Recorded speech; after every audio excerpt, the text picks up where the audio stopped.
Hi, I'm Sala, and in this video we will continue with our case study of trial and error, now theory, let's say, PID tuning for a dominantly first-order process, the one you have there. In a first video, we discuss how to tune the proportional and integral gains in an academic setup with no saturation, let's say, and we'll summarize it in a minute. And in here, we will discuss the anti-windup tweaking to avoid extremely bad behavior under saturation, and also 2 degree of freedom configurations to improve setpoint tracking response while leaving untouched a good disturbance rejection behavior. So if we recall last video, this was the process we were controlling. So basically we had a dominant time constant of 2 seconds. So it had an open loop settling time of, let's say, 6, 7, 8 seconds. We had a dominated pole time constant 0.2, settling time 0.6, 0.8. That was irrelevant if our closed loop settling time objective was, let's say, above 1.5 seconds. And then if we open this app, we had the response with proportional control that we thought it was fast enough, because in fact with saturation we couldn't get faster, so we didn't need to take care or think about the oscillations that appeared in high gain setups, because saturation would not let me go to the set point faster than, let's say, 1.8 seconds, something like that. So we were happy with a gain of 2.2, let's say. I switched saturation off for the moment being, but we need to correct this error, so I increase my integral gain, so I see a slow error correction both in setpoint and disturbance rejection. This was the optimal setpoint tracking response with this value of integral gain, but in this case it took like 6 seconds to cancel the steady state error from disturbances. And then if I increase my integral gain, disturbance rejection response improves, but setpoint tracking response worsens with this overshoot originated by the excessive accumulation of input offset, let's say, of area of the error integral, until the error changed sign and started to accumulate backwards. So that produces this overshoot. Of course, there is another theoretical justification with, poles, zeros, whatever, but we are not in that arena for the moment being. The thing is that this excessive integral accumulation produces this overshoot, and maybe we would be happy if we could correct it. And we also saw that this overshoot is exacerbated by saturation, in the sense that if I deemed the integral action accumulation to be excessive when I accumulate it over this area, if I have saturation, we accumulate a lot more, and then we overshoot more and during a longer time. So this is the so-called integrator windup, and then we need to correct for that. So when we had no saturation, let's say, we took a little bit to recover and start pushing down my process from the overshoot.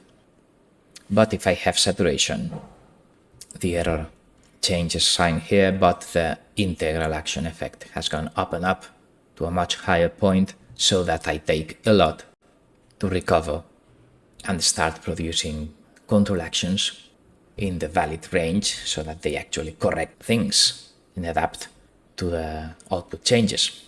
So well, we need to correct for this. And in fact, in abstract thinking, the thing is that integration is unstable. So if the loop opens because of saturation, there is no response to increments of output because the input is saturated, then the loop has opened, and then some internal variables in the controller may go to infinity because of this marginally unstable pole.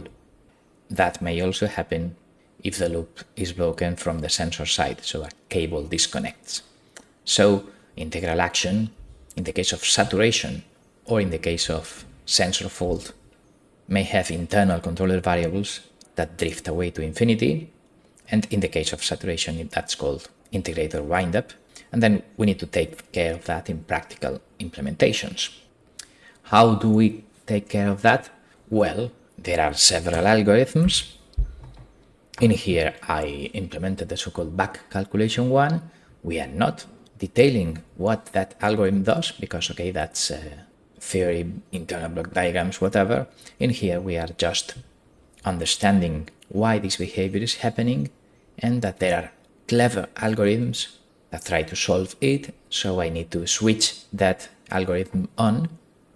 And if I switch it on, magic happens.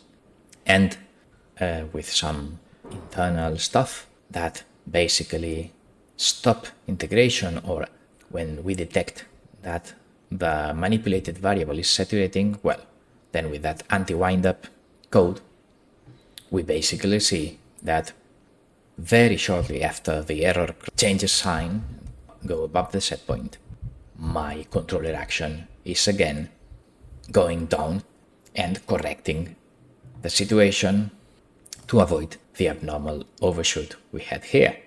So this is the first tweak we need to consider in actual practical controllers. But one thing is, how did I program this? And how did I choose this internal anti-windup parameter L? That's advanced stuff for, your second or third university course on PID control. But what it means, what it does in practice, and what happens when I activate anti-windup, well, that's pure intuition and you must be aware of it and tell your non-university technicians to activate it in your applications. So good, we activated it, and then, wow, overshoot greatly diminished. But, well, come on, if you see here, we still have overshoot, like the blue one, in the case of non-saturating stuff. So we need to consider the correction of that overshoot. As you see, anti-windup does not really affect the disturbance rejection response. That's good, because we don't have any saturation in the disturbance rejection part of my manipulated variable plot. Okay, so we switch anti-windup on, and then, well, how can we correct this overshoot, which is, this one that happens even with no saturation? Of course, I could correct it, diminishing the strength of the integral action, or maybe also the proportional action. But okay, in that case, my disturbance rejection performance will be worse. So if I am happy with this disturbance rejection, then we can now try what is called 2 degrees of freedom control, in the sense that, there is a coefficient here called B, which is kind of a deception, a trick, saying that, okay, if we overshoot because we accumulate a lot of thing in here, one way of diminishing overshoot is just tricking the controller into saying that the reference is slower. And then, of course, there are several options for 2 degrees of freedom control implementation. We are not into that nitty-gritty details. The only thing we wish to understand here is the intuition on what it does for me. Then the thing is that in here we are cheating and telling the proportional action only that the set point is lower. So then this initial step change of my control action, of my manipulated variable, will be slower, and then the overshoot will be hopefully less. But indeed, it's important to say that the integral action will not be fooled with a changed set point. So the integral action will keep on increasing and increasing and increasing my control action until the error is 0 and the integral ceases to accumulate more error area. So this is a must if I wish to ensure that final steady state error will be 0, and then this will happen whatever the proportional and derivative terms are. But for the transient, if I just tweak the set point and deceive my proportional part, telling that the set point is smaller, then overshoot will hopefully be corrected. So let's do it. If I change this B coefficient, then we see that overshoot with no saturation in here and in here is corrected, and well, we can decrease it even more. That's it, with, say, this correction and maybe a little bit of integral action. That doesn't seem to change a lot my disturbance rejection response. Well, with this correction, with this B coefficient that, okay, roughly tells that my initial jump that pushes upwards a lot of things is 4 times smaller, because don't worry, integral action will take care of correcting the error. Well, with that I get a reasonably good setpoint response, and I did not actually modify in any way the disturbance rejection performance. If we change this B coefficient from 0.25 to 1, disturbance rejection performance keeps basically unchanged.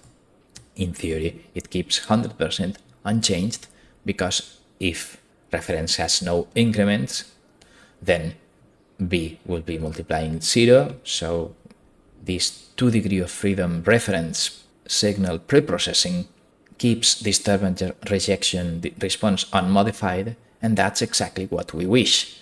When we tune my proportional and integral gains for my best disturbance rejection performance, I tune to optimize this part of the figure, then I tweak this part of the figure with the B coefficient, and that's it. Overshoot gets diminished, let's say.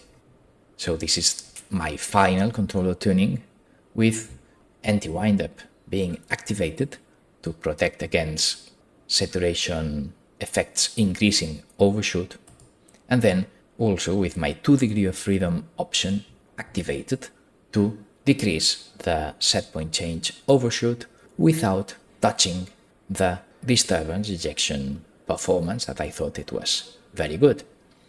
But as you see, for instance, there is no free lunch, in the sense that this reference preprocessing makes my ramp setpoint following, let's say, quite sluggish compared to the original one we seem to have here. So, it's kind of do whatever you wish, download the app and play with it to see when the blue curve seems good enough for you in the step phase, in the ramp phase, in the disturbance phase.